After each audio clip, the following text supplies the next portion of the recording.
What is Panchakarma? Panchakarma is the Ayurvedic word for detox, but the correct translation of Panchakarma, Pancha means five, and karma means actions. So Panchakarma is a system of detox and healing that includes five principal actions. We'll be going through each of what those five actions are soon, but to give you a kind of broader overview of Panchakarma, this is something that means more than detox. So even though it's often translated as that, Panchakarma is actually the system of detox and rejuvenation. And these two things go hand in hand together. So Panchakarma is a system of many different techniques that are grouped together, done in a specific sequence, but there's also more to just the techniques. It's really a concept of purification. So Ayurveda believes that once a year, all of us should undergo a complete system of detoxification. The same way we might clean our home, spring cleaning, and just do a massive cleaning of our home once a year, or we clean our cars periodically. It's the same concept that we want to do a deep cleansing of our residents of the physical body. And so when this should be done, ideally is either at spring or fall. So these two times of year, spring and fall, are ideal times for a cleansing. The summer and the winter might be two extreme seasons depending on where you live and what the climate is. But spring and fall both are seasons that initiate change, that initiate transformation. So these are the ideal times to schedule once a year detox, either in the spring or in the fall. This is something that's recommended for everybody, except for those that are extremely young or those who are extremely old. So usually under 15, we don't need Panchakarma, and over 75, we wouldn't qualify for Panchakarma. There is other techniques that we can do that are still bringing in a feeling of cleansing, but they're not as extreme or as intense as Panchakarma techniques. So those that are very young or very old can still handle those techniques. Of course, everything is going to be customized for the individual. So depending on your age, your primary dosha, your doshic imbalance, depending on the season and the climate where you live, we're going to put together all of those variables for the Ayurvedic doctor to design the ideal Panchakarma program for you. There are Ayurvedic centers in the USA that are Panchakarma centers where one can go and sign up to receive these treatments. Every Ayurvedic doctor at these facilities is going to custom design the right Panchakarma program for you depending on what's most appropriate. Panchakarma is contraindicated for women during their cycle. So during those few days of your menses, when you're bleeding, you cannot do any type of detox, including Panchakarma. And then it's also contraindicated for women during pregnancy. Pregnancy is a time that we are nourishing, we are building our system. It's not a time of detoxification. And then we also want to use caution if someone's extremely weak, extremely sick, they're not going to be suitable for going through detox. We need a certain amount of energy and reserves to be able to go through any type of cleansing. So that's important to keep in mind. So as I said, there's a number of centers in the US where you can go and receive treatments. The place where I did my training, the Ayurvedic Institute, we had a Panchakarma center where we'd have about 10 PK is Panchakarma for short. We'd have about 10 PK clients a week. They'd come from all over the US, they'd come from Europe. We had global clients that came from everywhere to do this once a year cleanse. And only if it was really necessary would the doctor recommend somebody do more than a once a year cleanse or possibly a longer time period. So in general, it's about a 7-day process. We say 1 day for each of the 7 tissues. And so doing a 7-day Panchakarma is considered a complete cleanse. Although in the US, this has kind of been adapted to our American lifestyle to fit into the work week of Monday through Friday. So a lot of centers will offer just 5-day Panchakarma cleanses here in the US. If you go to India, there's of course many Ayurvedic centers all over India. Kerala is the southernmost state of India that is really famous for their Panchakarma centers, really high quality and lots of choice to be living near the beach and be in beautiful settings, be immersed in nature as you're going through your Panchakarma cleanse. In India, they often do more than 7 days, so they might recommend a 14-day Panchakarma cleanse, or for some people who really need it, maybe a 21-day cleanse. So there's a little bit of variability in terms of traveling to India to receive this versus doing these treatments in the US. So that's a little bit of a backdrop.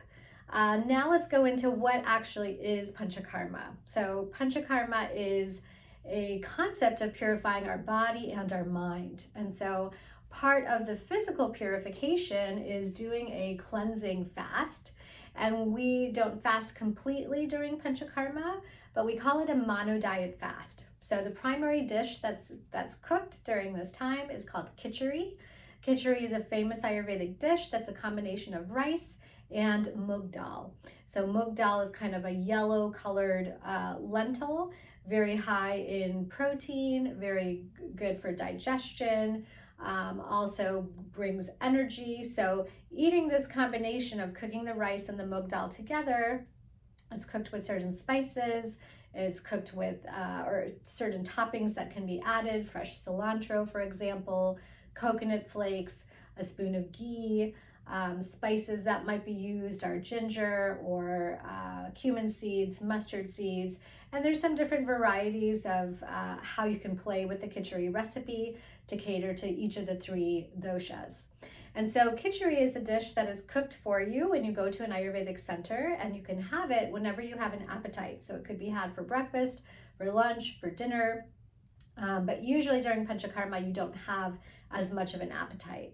So part of this process of preparing for Panchakarma, at least a week before you go to receive treatment, it's recommended to become vegetarian, so to eliminate all meats, all fish. It's good to try to eliminate dairy, eliminate caffeine. So you're just trying to kind of cleanse the system before you go to a Panchakarma center to really prepare it for this intense detox, and you're going to get much more out of it if you're able to clean the system before. So now, no caffeine, no alcohol, no meat, no seafood, no dairy. Those are kind of the main things that you would want to do a week. You could do more than a week, maybe 2 weeks in preparation for going to the detox.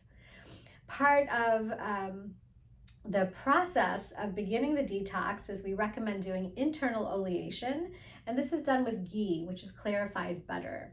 And so the Ayurvedic doctor will prescribe a certain quantity of ghee. It might be 1 spoon on day 1, might be 1.5 spoons on day 2, 2 spoons on day 3. And as you're taking that ghee, it's helping to, we say, liquefy toxins and start to move them through your GI tract so they're ready to be expelled.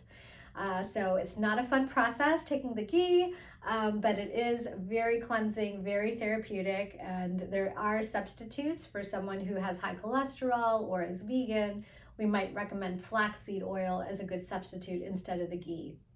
So as we start that process, it's very common for your appetite to decrease, and so you're not hungry for breakfast, lunch, and dinner like you might usually be. A lot of people during Panchakarma will just have 1 meal a day, and they feel pretty content with that. So it helps with losing our water weight. Most people will lose about 5 pounds usually during that week of Panchakarma.